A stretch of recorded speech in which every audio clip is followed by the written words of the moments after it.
Hello and welcome to On From Uman.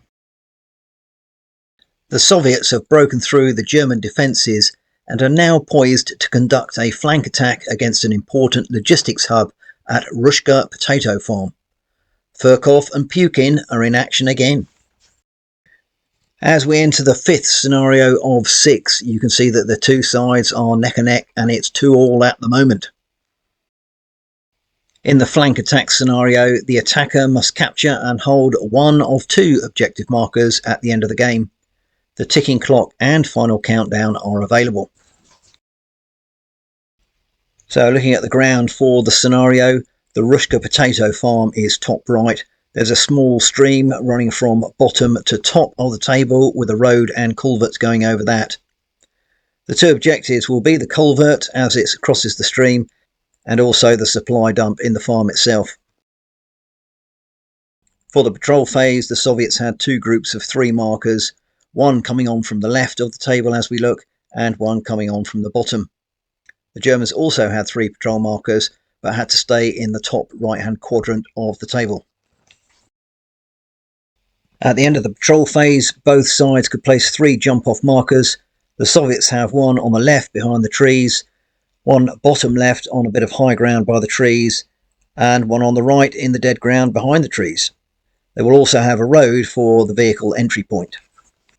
The 3 jump-off points for the Germans are all located in Hrushka Farm.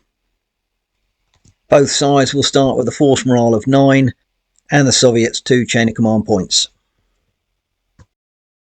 Once again, no mortars allowed for the Soviets. They've got 14 points, so I've gone for a T-34, 1942/43 and junior leader for 7 points, a flamethrower team for 4, and a Maxim MMG and 5 crew for another 3. Kruger's gang have 8 points, again no mortars. They've upgraded to a Pack 40 with 5 crew and junior leader for 4, an MG42 and 5 crew for 3 points, and the good old adjutant. This is the centre jump-off point by the road for the Soviets. Nice bit of high ground through those trees, and that will give a good view over the Hrushka farm. Over on the right here, another jump-off point in the dead ground, and they might be able to use that to snurgle their way around to the right and the rear of the farm. And meanwhile, top left on the table, there's the other jump-off point, and they can probably use that as a bit of a fire base. So I think that's what's going to happen. It's going to be a right hook into the farm, and the rest of it will be fire bases and moving the tank up the road. That river is fordable by infantry, but the tank may have some danger bogging in unless it goes over that culvert. Probably don't want to get that close though. And here we have the Hrushka Potato Farm. Jump off point for the German there, just behind the barn, by the White House, and further forward in this barn here. That's the road where they're expecting the Soviet armour to arrive from. So the Soviets are off and running. 6 does nothing. 2 chain of command points. 1-3. I think on a 1 I'll get the sniper pair to deploy into these woods here overlooking the farm. And on a 3, the good old heavy section with 2 LMGs will deploy from the central jump-off point. They'll go into this high ground again behind the trees and go in overwatch.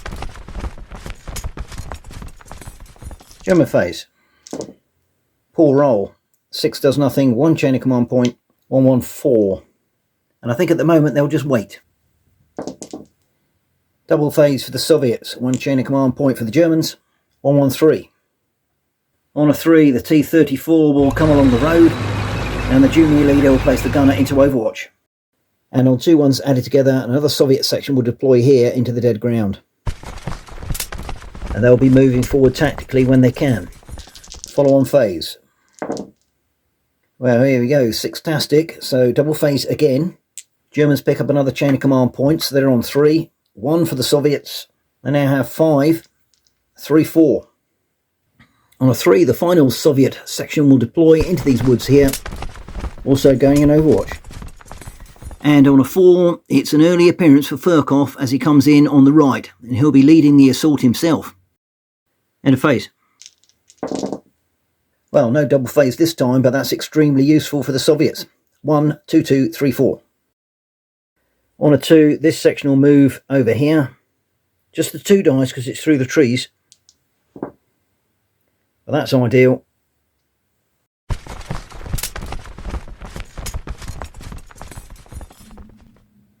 On a 4, Pukins up with the heavy section, give them some moral support. And on a 1, the Maxim will also go into the woods here next to the sniper. All bar the Flamethrower team, the Soviets are fully deployed. Germans are obviously still eating their sauerkraut and drinking their schnapps. They've been caught napping. So 6 does nothing. 1, 2, 3, 4. Well, I guess it's a no-brainer really, but the Pack 40 has to deploy. I'm not quite sure where they can go without exposing themselves too much. Who misses? Fortunately, these 2 jump-off points to the left are too far back, arguably, and this one's too far forward, because the only target they've got is the old T-34, and those trucks are obscuring view. If I put the pack here, then they're going to be hit by the Soviets from that hill to the right. So I'm thinking of actually placing it back here and putting them on Overwatch, and it'll be a sort of standoff stalemate with the T-34, but at least it will nullify it. Not entirely convinced about that, but he is protected from the left by the house, the barn to the front left from the hill, and the other barn to the right from the other high ground. So I think he's reasonably well hidden from the Soviets, and he'll go into Overwatch, which means I'll have had to have deployed him on a 3. On a 1, the MG42 team will set themselves up in this white house. They've seen some movement over to the left there, and will open fire on that Soviet section. Now, because of the hedge and the trees over there, I'm going to give these chaps light cover, but it is close range. So hitting on 4s, 10 dice. 4 hits. So 2 dice on the gun team, no effect, and 2 dice on the rifle team. Oh dear, oh dear, 2 kill. Now, is one of them on the junior leader? No. And I've got a real dilemma with getting some other German troops out without them being hit by Overwatch. I think I'm going to get a section along here from that jump-off point stacked up behind the fence. I'll allow them to fire on the Soviet section on top of the hill to the right as we look. However, the tank and the heavy section are unsighted. 12 dice for the Germans because some of them are out of arc. Hitting on 5s. 3 hits. Which will be 2 on the gun team at the front. No effect, they're in light cover. 1 on the rifles. Kill. Is that on the junior leader? No. However, Soviets are in Overwatch and will fire back. They will have 9 dice hitting on 5s. 4 hits. 2 on the gun team at the front. 1 shock. And 2 on the rifles. No effect. However, the heavy section has got his eyes peeled and they can see a few heads sticking up over that fence. They will open fire. 12 dice hitting on 5s. 4 hits. So it's all on the rifle team. All the rest of them are behind the hut. Soft cover, so that's 1 shock, 1 kill. I'll just roll for the junior leader. No. An old matey at the end has caught it up. Right, Soviet phase. 2 chains of command and 3 4s. Well, they got a full dice and 1. On one of the 4s, Furkov will activate. He'll tell the Maxim to fire at the White House with the MG42. Close range, 10 dice hitting on 4s. And that's a pretty good 6 hits. So it's all on the 1 team. 6 dice. I'll give them hard cover because it is a stone building. And that's 2 shock, 1 kill. Obviously these chaps are actually in the building, but they're just behind because it's a solid object. And over here in the Soviet centre, Pukin will activate on one of the other 4s and then engage the German section again. 12 dice hitting on 5s. Just the 3 hits. All on the rifle team. 1 shock, 1 kill. Has the junior leader been hit? No. End of phase. 6 does nothing. 1 chain of command. 1, 2, 4. Not overly brilliant. Well, on a 1, the MG42 will return fire on the Maxim. 10 dice hitting on 4s. Also 6 hits. They're in soft cover, so that's 3 shock and 1 kill. Now the sniper team may have caught that one, so I'm just going to roll. 1, 2, 3 sniper, 4, 5, 6 MMG. MMG. On a 2, this German section here will fire at the Soviets over there. 12 dice hitting on 5s. So 4 hits. Soft cover, 2 dice on the gun team. No effect. And 2 on the rifles. 1 shock, 1 kill. Here's the kill on the junior leader. No. I think that's it for the German phase. Interesting roll for the Soviets. Alright, double phase. So chain of command point to the jobbers. 2 for the Soviets. And a 1. Right, Soviets have got a full chain of command dice and the Flamethrower team have not been deployed yet. So I'm going to pay that, and the Flamethrower team are going to move forward 12 inches from this jump off point and hit the MG42 in the house. So there they are, the gutsy Soviets. They've jumped straight out of there, crawled up and obviously popped up, and we'll have a go. Now the good thing is they've got a double phase, so should be able to scuttle away afterwards. So it's 12 dice, hitting on 4s, Storm of Steel. 7 hits, 3 rerolls. 9 hits, another reroll. Right, 9 hits. And I'm afraid for these chaps it's ignore cover and double shock. So that's going to be 2 kill and 10 shock. Dear oh dear, they've gone frying tonight. There's 2 operators left with 12 shock. Yeah, I'm just going to take them off the table. Gone, mate. Carnage. And bad things happen. Which is -2 for a support team, and the Germans hit 7 force morale. Crispy kraut for breakfast. Follow on phase. 6 does nothing, 5, 1 chain of command. 2, 2, 3. Firkin will activate on the 2-2s added together. He'll get the section just to the right to move forward, and the MMG to fire at that German section. I've just realised they can hit them on that fence line. We'll do this section first and get them to double over here. Wow, what a cracking move.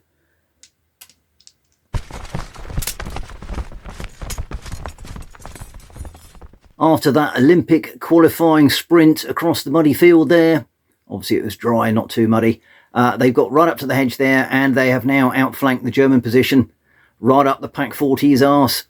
Ooh, misses. Now it's the Maxim that's going to rake that German section by the fence. 9 dice because they got some shock. And hitting on 5s because it's effective range, so that's 3. We'll have 2 on the rifles. They'll be in the open actually. 1 shock, 1 kill. And the gun team, 1 shock. Is the kill on a junior leader? No. 7 chaps left with 5 shock. And just to rub salt in the wounds, Soviet section here will also join in the fun against the fence gang. Also 9 dice hitting on 5s. Just the 2 hits. 1 on the gun team nearest us. 1 shock. 1 on the rifles. 1 shock. They are 7 with 7 shock. That's the end of the Soviet phase. 2 1s, 3 3s for Kruger. Well, I tell you what, haven't yet done it in this campaign, but we're going to get some fisticuffs. So on a 3, a section is going to deploy from the jump off point here and straight into close combat. So now within 4 inches, and I'll work out some dice. Calculations relatively straightforward. SMGs with the junior leaders, slightly more men with the Germans, but that's pretty much it. I'm not going to give the Soviets any cover. And we're looking for 5s and 6s. Well, Soviets got a bit of a kicking there, taking 4 kills. Germans only got the 1 kill.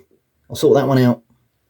Right, that's casualty sorted out. I did mess it up putting too many on the Germans a minute ago. Anyway, done. 3 dead there, 1 dead there.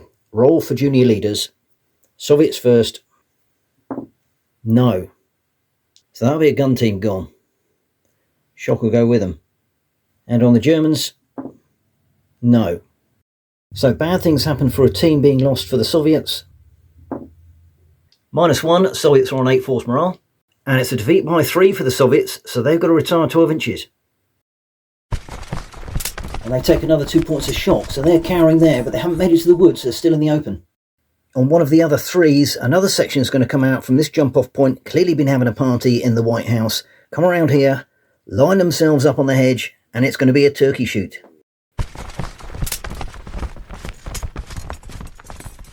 And I think they'll go for the Flamethrower team, because that's the most dangerous at the moment. Soviets will pay 3 chain of command points and hit the dirt.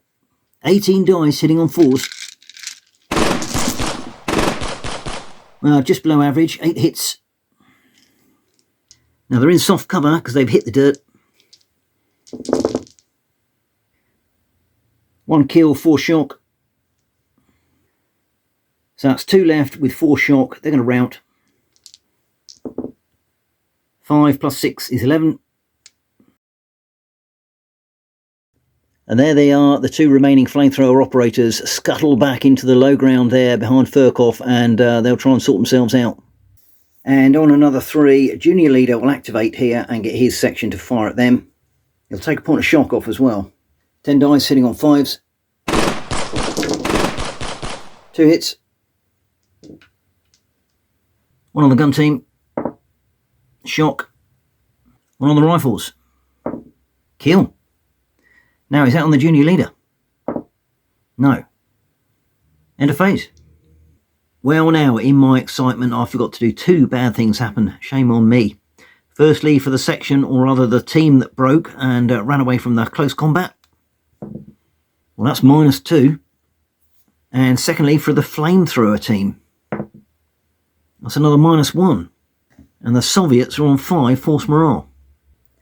So a quick synopsis before we go any further. Looks like Furkov's master plan, his attack behind the rear of the Germans on the right, is falling apart. The brave Flamethrower team there, now routed and pinned, back with him. He's got the Maxim and the sniper pair, who've done nothing so far on the hill. They're okay, but obviously this assaulting section has fallen back in disarray. And look at the Germans there, massed just by the White House. However, their front section is getting a hammering over there. And the rest of the Soviets on the hill up to the right, and in that hill with Pukin still ready to go. And of course, we haven't seen much of the T-34 yet. But with that roll, they might be able to do something useful. 1, 1, 2, 3, 4. So staying with the right-hand side of the Soviet attack, I've got the Maxim and the sniper pair. Both can activate on those 1s. We'll do the sniper first. You're going for the section in the open to the right. That's a hit. And they count as in the open. Now, I did mess up the casualties. They only had 1 dead previously, so I've resurrected somebody. And that's another point of shock on the rifle team. In fact, it's 2 points of shock because snipers are doubled. And now the Maxim will give it big licks. 9 dice because of the shock. 4 hits. So I think this will be spread with the other section. But first of all, it's 2 dice on the rifle team. And that's a kill. 1 on the gun team. No effect. And 1 on the other section, the rifle team. No effect. So is that 1 kill on the Junior Leader? Ooh, yes. What's happened to him? Wounded. And that's a bad thing's happened. Which is no effect. Her popular. On a 4, Pukin will activate and he'll take off 3 points of shock for this gang here. Now, I have previously been getting this wrong. They've got to stay pinned until the end of turn, so they can't do anything at the moment. So old matey in the T-34 is getting rather tired here. Junior Leader will activate and get the driver to put his foot down. Flat out and peel to the left. And because the T-34 is fast, that's plus another 6. So I make that 20. That puts him over there. However, that does mean the Pak-40 gets a glimpse of the T-34 as it goes to the right-hand side of those 2 trucks. We're looking down the road. They're on overwatch, and they're going to open fire. So the target is in the open, but it is going flat out. 6 required. And that's a poor miss by the Pak-40. And because the last dice is a 2, which is a section, not a junior leader, I don't think I can move this section, or what's left of it, because it's a team, back into the woods. So they're hung out to dry. So the Soviet section in the hill on the left, as we look, will open fire on the fence section. 8 dice only. 2 hits. So 1 on the gun team, no effect. 1 on the rifles. Oh dear, no effect. Poor shooting by the Soviets there. And that's the end of phase. 1-6 does nothing, 2 chain of command points. Germans have a full dice +1, 2-3. Right, on a 2, this section is going to hop over the hedge into the soft cover. So that's probably going to be a medium obstacle. So it's 2 dice, take away the higher. That's no problem there.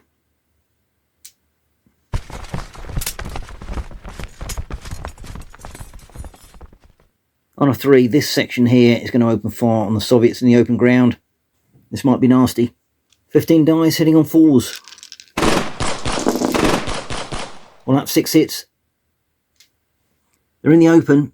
There's no chance of hitting the dirt because the Soviets only have 1 chain of command point. So that's 3 shock, 1 kill. Has the junior leader caught it up? No. 3 chaps with 7 shock, they'll be routing. And they'll go 14. So there they are, cowering in the dead ground here by the Flamethrower team, who are also cowering. This right flank attack by Furkov, his grand idea has gone to pot. It's all gone wrong and disaster. I need to do a bad things happen as well. So another -1. Soviets are on 4 force morale.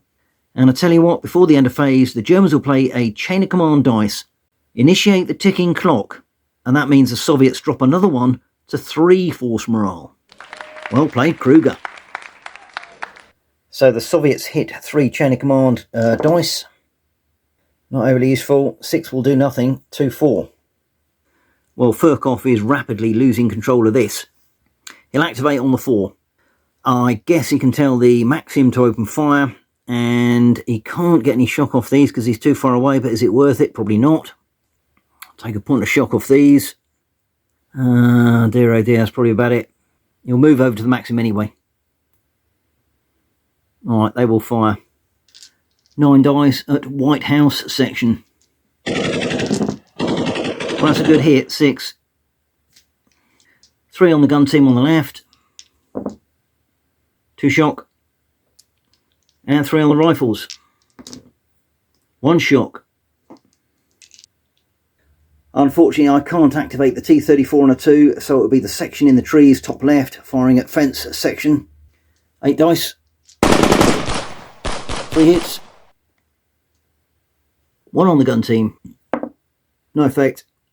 2 on the rifles. No effect. Dear oh dear. Well, double phase for the Germans. 1 chain of command point to the Russians. 1 for the Germans. 3-4. Well, on a 4, Kruger will saunter out of the White House. He'll take off 2 points of shock and get that section to activate. So this section will open fire on the Maxim over here.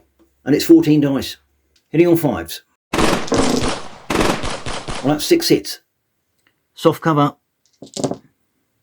which is 2 shock and 2 kill. Now, there's a couple of other people knocking around here. Sniper pair and, of course, old Furkov. So of those 2 kills, 1 will go on the gun. And let's see with the other one whether Furkov or the sniper team's called it up. They have. Now, 1, 2, 3 sniper team. 4, 5, 6 Furkov. Sniper team. And that, I think, means that the sniper team is going to go. Bad things happen. Another -1. Soviets are on 2 force morale. Back to the other side of Hrushka Farm, and the junior leader will activate on a 3, take a point of shock off, and get his section to fire at the Soviets on the left as we look. 4 hits. 2 on the gun team. 1 kill. 2 on the rifles. 1 shock. Has the junior leader been hit? Yes. What's happened to him? Stunned. Down he goes. Bad things happen. -1, and the Soviets are on 1 force morale. And I almost forgot, it's a double phase. 3 1s, a 3 and a 4. Right, on a 4, Kruger will take a point of shock off, and he'll get this section to fire again at the Maxim, who are actually pinned because of the amount of shock. There's only 3 operators there with that 5 shock. Nearly broken, actually. Monster hit. They will be in hard cover. So that's 2 more shock. And a kill. Is that on Furkov? No. So 2 operators left with 7 shock. I guess I can include Furkov, so that's 3, but even so, that is enough. They are going to break. Bad things happen. I'm afraid that's another -2, and the Soviets have lost their force morale. They've lost their juju, and they're going to run away. Well, there we go. The attack on the Hrushka Potato Farm was a bit of a damp squib. After a slow start, the Germans got themselves squared away and put down the fire, such that the flanking manoeuvre by Furkov, who got out early here, and he's going to lead his gang right up the back side of the Germans, failed miserably. I mean, look at it, it's carnage down here. Flamethrower team smashed up, section smashed up. The Maxim team, well, they've run away. I've just left them there, couldn't be bothered moving them. Furkov left on his lonesome there. The rest of the team over here, heavy section, well, they were just milling around in this tree line here with puking, did bugger all. T-34, well, might as well have not bothered. And that section there was slowly being attrited. German section there took heavy casualties, and indeed the one in the close combat over there, but they did their job. And look at that, that tells a story, doesn't it? Soviet dead. There we go. Hrushka Farm stays intact to the Germans, but no doubt they'll still pull back. Good fun.